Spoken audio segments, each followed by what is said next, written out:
All right, well, welcome to round 5 of Grows. I hope you're ready for another week of getting together and talking about Generation Z Unfiltered and unpacking and distilling kind of what we can do to prepare this next generation, invest in them so that they can succeed and they can become all that God created them to be.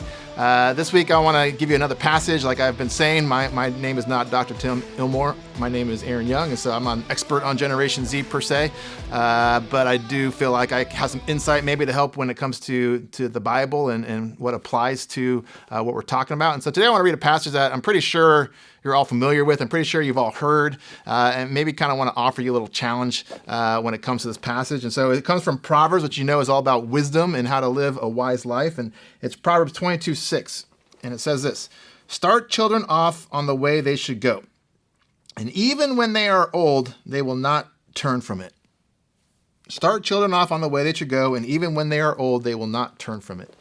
And to me, I really like this passage because it's kind of talking to the parents and the grandparents, and again, Generation 1, if you will, as we look at Generation 2 and Generation 3, our legacy that we pass on to our kids and our grandkids. And to me, it's this idea that, hey, parents, like he's saying, train them in the way they should go, and when they get old, they won't depart from it. Like, you have to take this seriously. Our responsibility as parents and grandparents is to invest in this next generation and make sure they're ready, make sure they're secure, make sure they're prepared. And so we got to do whatever it takes to prepare them. And I kind of worry sometimes because as I was in youth ministry for a lot of years, and you can kind of see the way that we parent kind of shift, the way that we approach their spiritual growth. And the church has, I feel like, shifted some. And I kind of feel like not for the better, but for the worse, because I feel like we say we want to train our kids in the way they should go, but then we don't.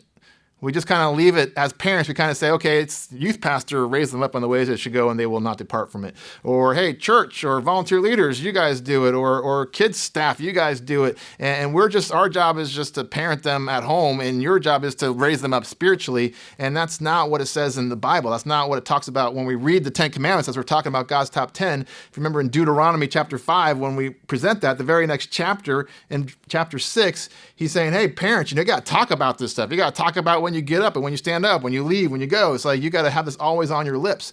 And so to me, this idea that I feel like in order for us to train up a kid in the way they should go when it comes spiritually, we got to take that seriously. We can't be lax on that. We can't be lackadaisical. We can't just be like, whatever. We got to take it super seriously. We got to say, hey, what am I teaching my kid about the importance of prayer? What am I teaching my kid about the importance of the Bible? What am I teaching my kid about the importance of giving and serving? What am I teaching my kid about what it means to follow Jesus? When they look at me, what kind of example do they have? Because that's all they have. We can say whatever we want, but really what it comes down to is what do we do? What do we model to our kids? And so when it comes to their spiritual growth, we have to be super intentional. We gotta be really active. We gotta be proactive. We can't just think it's gonna happen. It's gonna be passed on to the next generation through osmosis or because that we had that kind of faith if we don't present it to them. And so I think this is kind of the passage that we take for granted. We just kind of think, yeah. Train up a kid in the way they should go and they will not depart from it when they get old. But are we seriously listening to what it says? Because that means we have to set the example. That means we have to set the pace. That means we have to be the ones that make the sacrifices. And I'll just give you a quick example. Like when it comes to Sunday morning, when it comes to going to church, are you training your kid up in the way they should go, that they should go to church? Or is it just kind of like, we go to church when we feel like it. We go to church when it's convenient. We go to church when it's, not too sunny outside because then we can go to the lake. Or we go to church when it's not too wet and too rainy and too nasty because we want to stay home and we want to relax. Is it the priority, like this is where we go, that they just know that this is important to us as a family? Or is it just kind of like we go when there's nothing else going on or when there's nothing more important going on? And so what are we teaching our kids when we do that? We're teaching them that it's not that important. And we're teaching them that other things are more important. And so we're training them in a way, not according to the way that God would say to go. We're training them in the way that the world says to go. And then we get upset later on when they don't depart from it. And when that's what they do. And when they get to high school or college and they kind of walk away from the faith and they don't go to church anymore. And we're like, oh, what's wrong with my kids? It's like, well, it might have been because you weren't actually training them in the way they should go.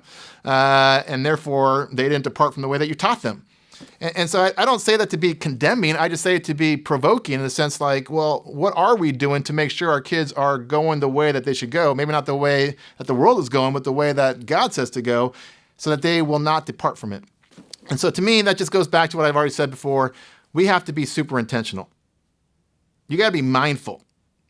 What am I teaching my kid about following Jesus? Not based on what I say, but what I do. What am I teaching them about giving to the church, about giving to ministry? What am I teaching them about making sacrifices for ministry? What am I teaching them about reaching out to the needy? What am I teaching them about my example? Not just with my words, but with what I'm doing. What am I teaching them about prayer? What do my kids see about my prayer life that they're going to go, hey, that's what my dad did, and so I'm not going to depart from it because that's what they trained me to do? What are we doing? What are we doing when it comes to reading the Bible? How are we passing it on? Because I feel like if we're not intentional about that, then we're going to be the generation where the generation behind us goes, well, they didn't show me how to do it, so I'm just doing whatever the world told me to do, and therefore they don't depart from it. And so I just want to challenge you to be mindful of that. As we continue in the series, as you're diving into the topic today, and as you're discussing amongst each other, how do we truly prepare this next generation? What are you willing to do to prepare the next generation, your kids, your grandkids, so that they will not depart from it? So put that thought in your head and let that be something that you just kind of hits you throughout this week and as you're discussing in your growth today. So thanks, and we will check you out and see you next week.